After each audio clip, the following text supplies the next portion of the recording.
पोहोचला आपण रांचीतला.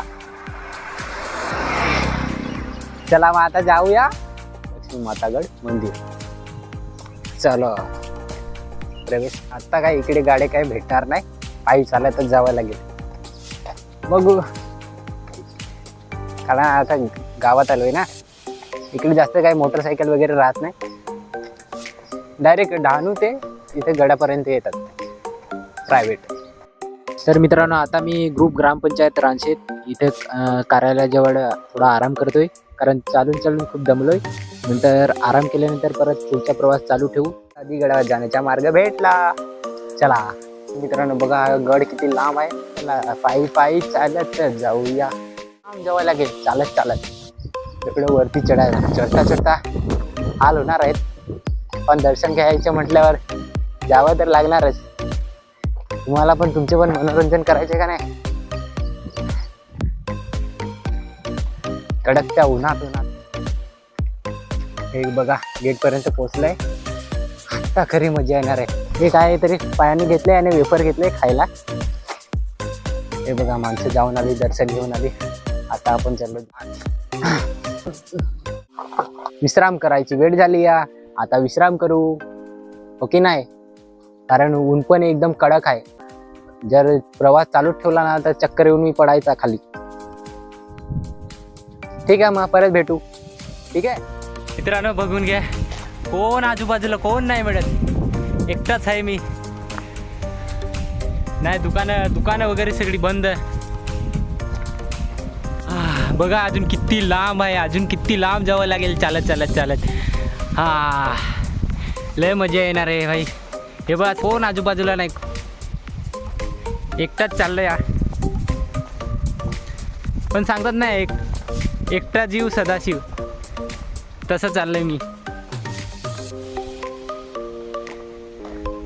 खऱ्या जीवनाची मज्जा तर एकट्यानेच जगायची असते, बरोबर ना.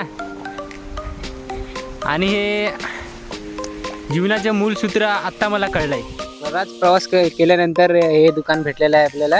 इथं आता मी निंबू सरबत पिणार आहे, कारण खूप थकवा आलेला आहे मला त्याच्यामुळे पायी चालत चालत. आणि हे बघा काय काय आहे इकडे.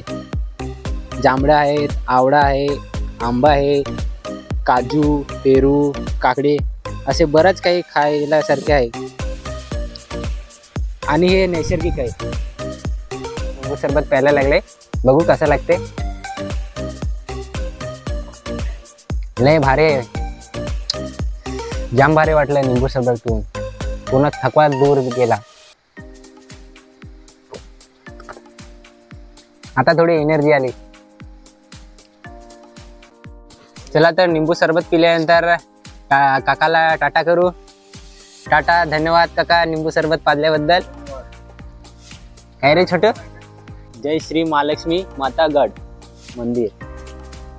तर अजून मला अर्धा तास होणार आहे तिकडे पोहोचायला. आता मी बूट वगैरे काढले, आता पायी पायी जाणार आहोत. आणि इथे नारळ वगैरे फोडलाय, थोडा पाया पडून जाऊ. चलो. आणि नजारा काय आहे वरतून दिसतो, एक नंबर. छोटी छोटी गावं, छोटी छोटी घरं. कॅमेरा काय एवढा खास नाही त्याच्यामुळे एवढं काय तुम्हाला दिसणार नाही, पण जर इथून डोळ्यांनी स्वतःच्या डोळ्यांनी बघितलं ना तर एक नंबर वाटतं. एक सांगू का मित्रांनो, इकडे आल्यावर असं वाटते खेडेगावात कसं झाडामध्ये माणसं शोधावी लागतात आणि शहरात माणसामध्ये झाडं शोधावी लागतात. आता हे कितपत बरोबर आहे ते तुम्हीच सांगा. श्रीरामांचे भक्त बजरंगबली. हे बघा बजरंगबली, जय श्रीराम. बघा मित्रांनो कसे खायला लागले, कुरमुरे खायला लागलेत. कसं पाणी पिते, तहान लागली असेल. साहेब एक नंबर, एक नंबर. नजारा किती छान वाटतो यार. स्वतःच्या डोळ्याने बघितलं ना एक नंबर वाटणार. अरे मोबाईल मध्ये एवढं खास दिसणार नाही. हे बघा वरती येऊन किती छान वारा येतो. स्वर्गच स्वर्गच. अरे किती मज्जा येते यार. वाव, वारा पण एकदम थंडगार येतो. आणि हा आपला गड जेवढे किती छान दिसतो ना. एकदम त्रिकोणी. मित्रांनो आपले झेंडे लावले आहेत बजरंगबली, छत्रपती शिवाजी महाराज आणि महालक्ष्मी माता. आणि ते बघा उंच टोक, तिथे झेंडा लावलाय. बरंच काही तुम्हाला दाखवायचे आहे. अजून तिकडे पुढे गेल्यावर अजून काही काही भेटणार बघायला. हे बघा आपले डोकेच भाई, पाय भाजून गेले चालत चालत. मुख्य प्राण्याची कशी सोय केली पाणी प्यायची, ज्याने पण केले ते खूप छान काम केले. वो खूप छान, खूपच छान. पण आज काय सगळी बंद आहेत, मोजकी तशी दुकानं चालू आहेत. हे बघा एकदम वरती आलेला आहे मी.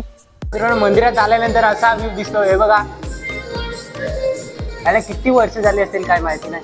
त्यांना काकांना विचारून घ्यावं लागेल किती वर्ष झाली असतील त्याला.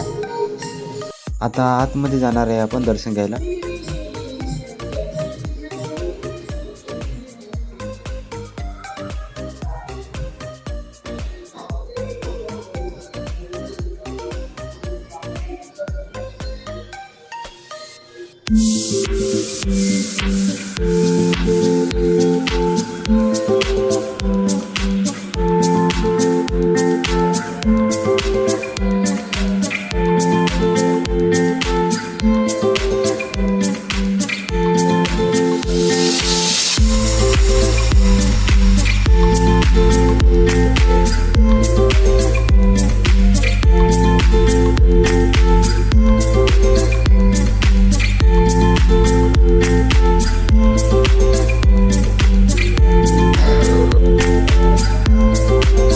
फक्त हात कर रे. काय नाव काय तुझं? नीरज.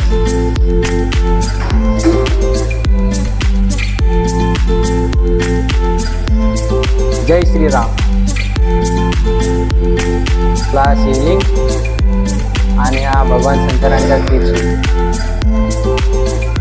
आपण आतमध्ये जाऊया.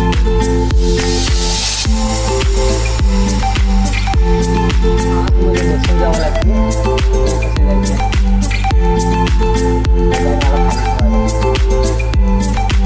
हे बघा मित्रांनो किती प्राचीन असं मंदिर असं ते पूर्ण दगडांनी कोरलेलं आहे.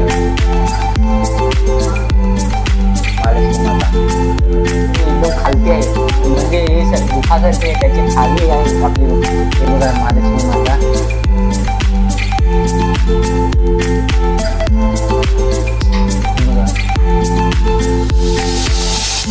हे सगळं पवित्र पवित्र आहे.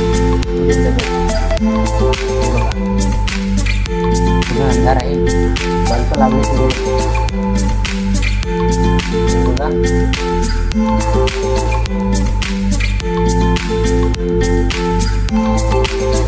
वरच्या टोकाच्या भागाचे खाली आहे एकदम. ते कोरून बनवलेले आहे सगळे मंदिर वगैरे छोटे छोटे, पण ह्याच्यात एकदम पॉवरफुल आहे देवी देवता.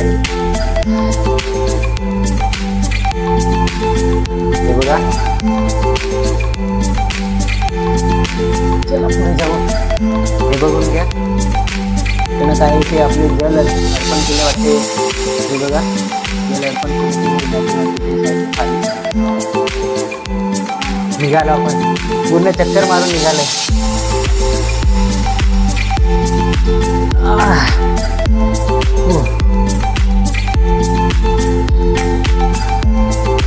तर हे मित्रांनो चुलीवर भंडाऱ्याचे जेवण बनवतात.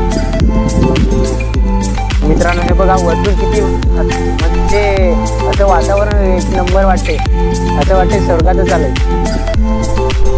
आणि तुम्ही स्वतःच्या डोळ्याने बघणार ना तर सगळं टेन्शन दुःख काय जे असेल ते तुमचं सगळं विसरून जाणार.